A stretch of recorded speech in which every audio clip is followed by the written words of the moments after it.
Hello दोस्तों, अभी जैसा कि आप जानते हैं ख़बरें आ रही हैं कि अनंतनाग में और राजौरी में और शायद एक और जगह पे जो है वो एनकाउंटर जारी है। पाकिस्तान के दहशतगर्द जो घुसपैठिए हैं उन्होंने ये मुख्तलिफ़ जगहों पे हमला किया है और ज़ाहिर है कि G20 जो है उसके बाद और फिर चंद्रयान-3 के बाद और फिर ये जो नया कॉरिडोर खुलने जा रहा है मिडिल ईस्ट के ज़रिए इंडिया का यूरोप तक, इन ऐलानात के बाद जो है पाकिस्तान अपनी प्रॉक्सीज के ज़रिए रिटेलिएट कर रहा है। जो ये हमले हुए हैं आज और अभी एनकाउंटर जारी है अनंतनाग में, उसके बारे में जो मेरे पास इतला है, अभी तो ये पता चलेगा कि इंडियन इंटेलिजेंस की रिपोर्ट जो है वो ज़्यादा ज़ाहिर है कि उसके ऊपर हम भरोसा करेंगे, लेकिन इस वक्त जो मेरी इतला है उसके मुताबिक ये द रेजिस्टेंस फ्रंट जो है, जो कि शेडो ऑर्गेनाइजेशन है लश्कर तैयबा की, ये अटैक्स मुख्तलिफ वो उन्होंने कंडक्ट किए हैं। और ये वही ग्रुप है जिसने 4 अगस्त को कोलगाम के हालन जंगल में जो है वो हमला किया था और 4 हमारे जवान जो है शहीद किए थे। अभी तक हमारे जो है वो जो जम्मू में राजौरी में जो मुठभेड़ है उसमें राइफलमैन रवि और एक इंतहाई वफादार कुत्ता जो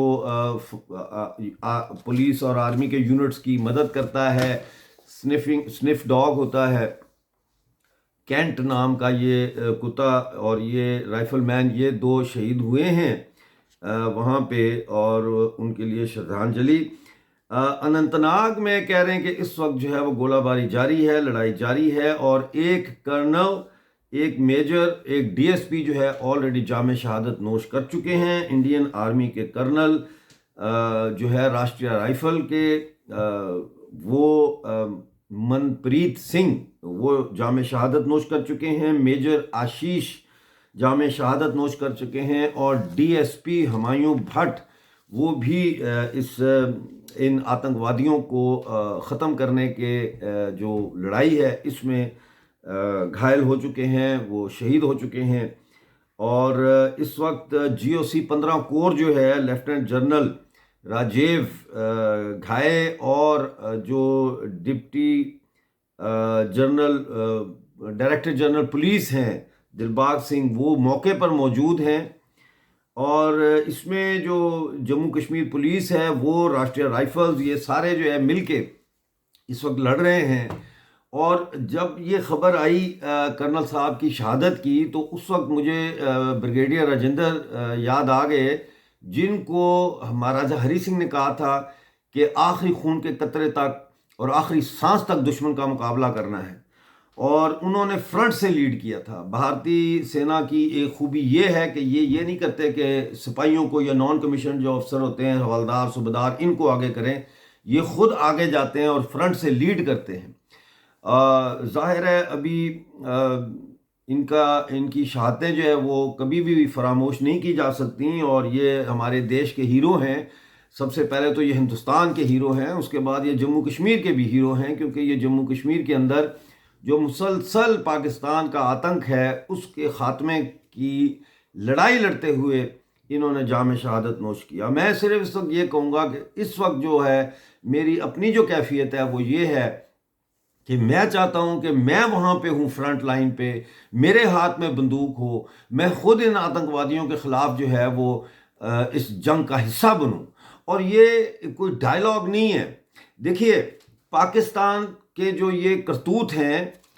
इसके लिए मकामी सहूलतकारों को इस्तेमाल किया जाता है, जिसको हम स्लीपर सेल कहते हैं। जिन लोगों के दिमाग पॉइजन किए हुए हैं, 1-2 जो है वो वहां से भेज देते हैं और वो स्लीपर सेल में आकर छुप जाते हैं। इसलिए मैं ये कहता हूं कि ये लड़ाई जो है इसके लिए सिर्फ राष्ट्रीय राइफल्स पे, पुलिस पे और CPRF जो है, इस पर हमें जो है वो नहीं रुकना चाहिए, बल्कि जम्मू कश्मीर के बच्चे बच्चे को, हर मर्द और औरत को जो है वो इस आतंक के खिलाफ लड़ने के लिए खुद को तैयार करना चाहिए। जहां भी ये सांप सर उठाए वहां पे पुलिस का इंतजार न किया जाए, राष्ट्रीय राइफल्स का इंतजार न किया जाए, अवाम निकले, अवाम इनके सर कुचले, क्योंकि ये जम्मू कश्मीर की खुशहाली के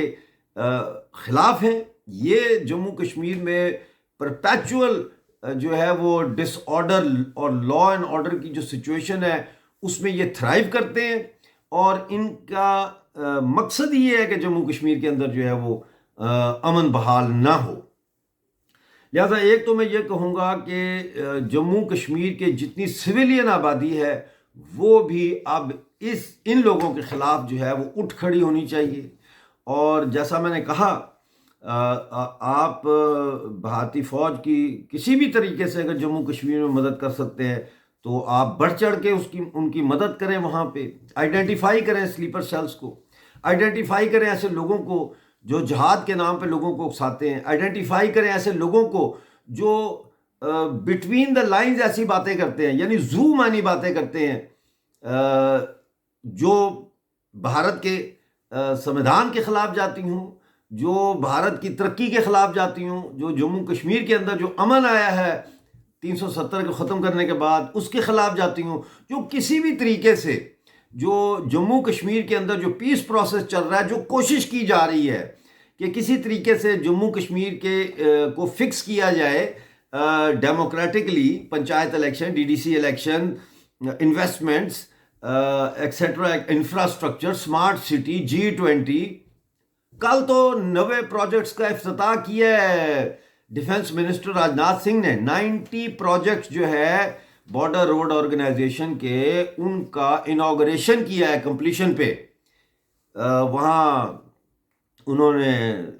جو ہے جموں میں یہ ڈیفنس منسٹر جو ہے راجناتھ سنگھ نے، تو یہ جو چیزیں ہو رہی ہیں یہ اب ہم نے اس کو ریورس نہیں ہونے دینا، ٹھیک ہے؟ یہ موم بتی جب بجھتی ہے نا تو بجھنے سے پہلے اس کا شعلہ بھڑکتا ہے۔ یہ دہشت گرد اب ختم ہو رہے ہیں، پاکستان تو ویسے ہی ختم ہو رہا ہے، تو یہ اب وہ بھڑک رہے ہیں، لیکن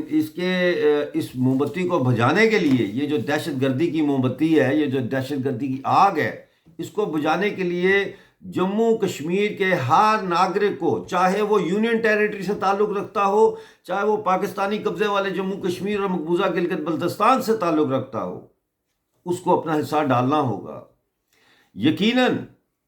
اس وقت پاکستان کا جو آرمی چیف ہے وہ ٹرکی گیا ہے، ٹھیک ہے؟ وہ ٹرکی گیا ہے کیونکہ وہ ٹرکی کو اکسانے کے لیے گئے ہیں کہ یہ جو مڈل ایسٹ کا جو یہ یورپ تک کا یہ جو پروجیکٹ ہے، جو انڈیا اور باقی 6-7 دیشوں کا پروجیکٹ ہے کہ سعودی عرب اور پھر آگے اسرائیل سے جو ہے وہ یورپ تک کا راستہ بنایا جائے تجارتی، اس کو سیبوٹاج کرنے کے لیے چائنا نے اس کو بھیجا ہے وہاں ٹرکی کو جا کے انگلی کرو، اکساؤ ان کو۔ اور وہی بیان اردوغان نے دے دیا ہے کہ جی ہمیں اس سے کوئی اعتراض نہیں ہے، لیکن یہ نیا روٹ بنے گا جو عراق سے گزرے، سمجھ آئی؟ تو اس لیے یہ بڑی گیم چل رہی ہے، اس کو سمجھنے کی کوشش کریں، جتنی جلدی ہو پاکستانی آکوپائڈ جموں کشمیر کو آزاد کروایا جائے پاکستان کی قید سے، اتنی ہی جلدی یہ دہشت گردی جو ہے یہ ختم ہوگی یہاں پہ۔ تو ابھی دیکھتے ہیں کیا ہو رہا ہے، اور ایک دو چیزیں جو میں آپ کے ساتھ کرنا چاہتا ہوں، میرے خیال ہے میں نے کر لی ہیں ساری باتیں، جیسا میں نے آپ کو بتایا ہے کہ یہ اس وقت انکاؤنٹر جاری ہے۔ جیسے ہی اور کوئی مجھے اطلاع آئے گی یا خبر آئے گی میں آپ کے ساتھ شیئر کروں گا، لیکن آپ نے اس دہشت گردی کے سانپ کا سر کچلنا ہے، بالکل کچلنا ہے، اس میں کوئی دو رائے نہیں ہے۔